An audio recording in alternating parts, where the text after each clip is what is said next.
Kryeministri Rama ka vizituar fermerët në Divjak, ndërsa fondet e IPARD-it merren nga zyrtarët e Partisë Socialiste, ku vetëm në Divjak u morën nga ish kreu i bashkisë Fredi Kokoneshi dhe kreu aktual i bashkisë Josif Gorea. Rama u ka thënë fermerëve të zonës se para për bujqësinë ka, por ata janë të painformuar për t'i marrë ato.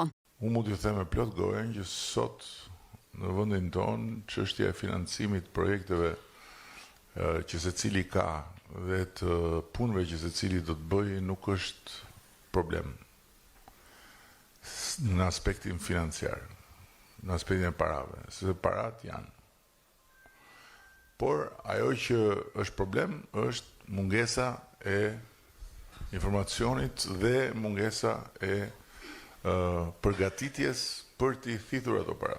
Divjak është një ndër zonat më të prekura nga përmbytje, teksa për këto dëme në bujqësi, Rama u justifikua se njësoj ndodhe edhe në Itali, ndërsa nuk përmendi dëm shpërblime. Qëndrimi i kryeministrit solli irritim te qytetarët e pranishëm, të cilët tentuan t'i bëjnë pyetje.